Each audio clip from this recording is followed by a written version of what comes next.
Hello and welcome back to Projects in Java. Today we're going to continue working on our JSoup project.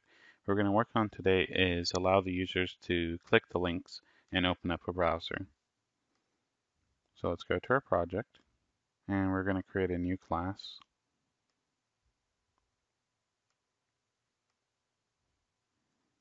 And we're going to call this swing link.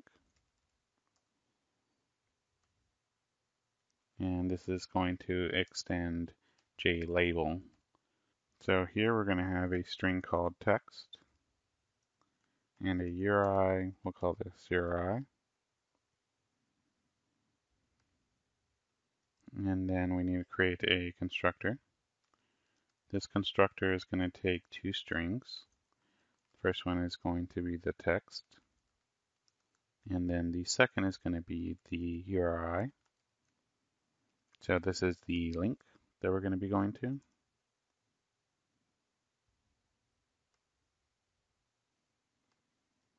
And then we'll call super. Then our URI is equal to new URI.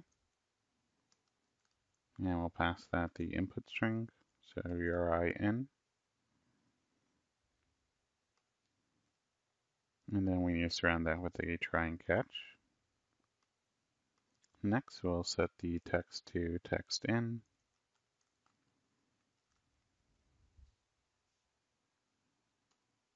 And we'll set the tooltip. This is the text that will pop up if you're hovering on the link.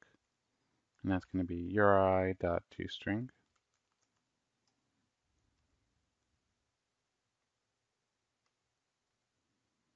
Next, we'll add a mouse listener to get that behavior of a link. And so when you hover on a link, the underline will go away, and you'll know that you're on that link.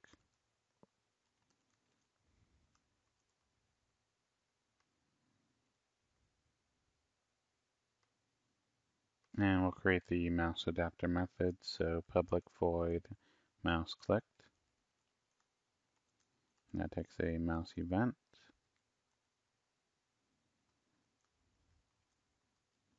And if they click, we're going to open the URI. And we'll create a method for that.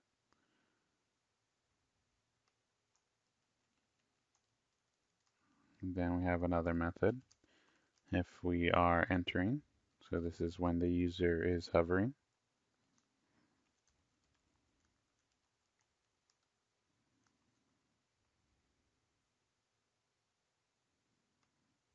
And so if the user is hovering, we are going to remove the underline. And we're going to create a new method to handle this. So it's going to take the text and a Boolean variable. And here, before we set the tooltip, we'll set the text. And this time it will be equal to true. So this method that we're going to create is going to take the text input, and then the Boolean variable is going to determine if it's underlined or not. And the last method we're going to add in here is if the mouse is exited. So public void mouse exited, mouse event.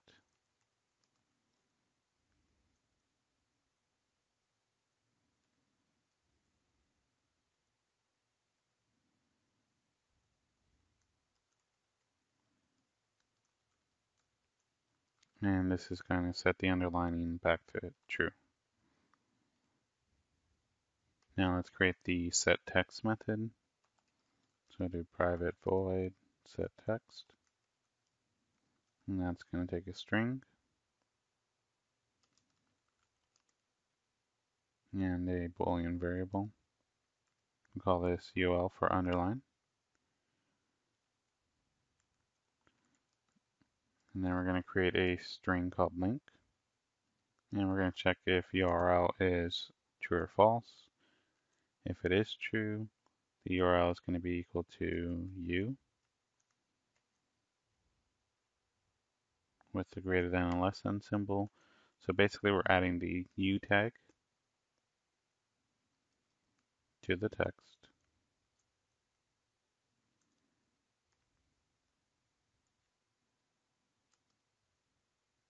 And if it's set to false, we're just going to set it equal to the text. And then we'll call set text. And we're going to add all the other HTML tags. So we have HTML, then span,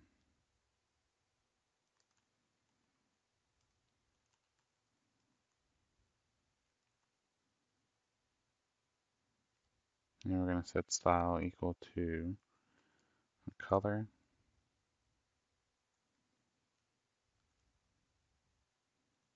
And this is going to make it blue.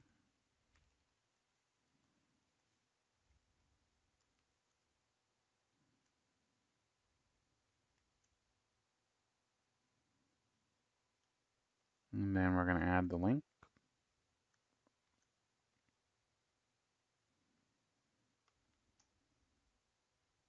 And then the closing tags, so /span and /HTML.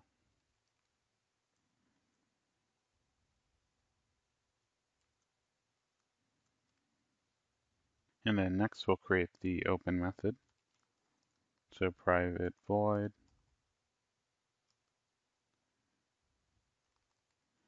then open URI. Then we're going to use the desktop class. So we need to check to see if it is supported.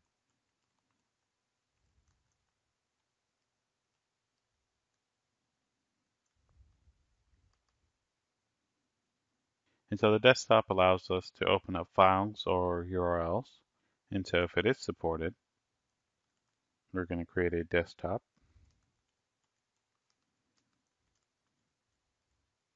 And that's going to be equal to desktop.getDesktop. Then we're going to call desktop.browse.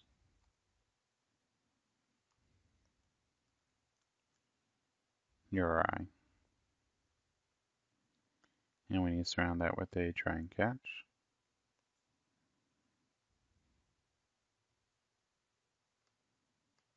Now let's go to where our links are. And we're going to change these to swing link.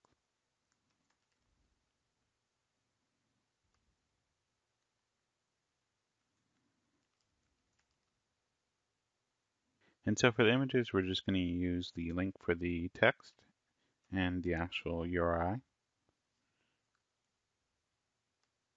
And then we'll come over here to the links. And we'll do the same thing.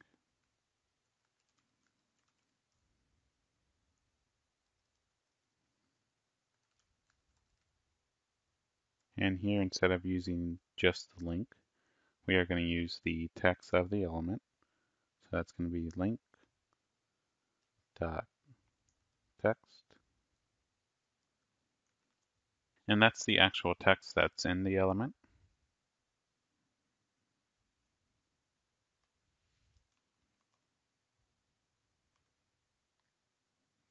And now let's go ahead and test this. So each of the links, the underlining goes away when you're hovering on it. And if you hover on it long enough, you'll get the actual URL. And same thing for the images. Let's go ahead and click on one. And it looks like that isn't working right now. Let's go ahead and go back to our swing link class.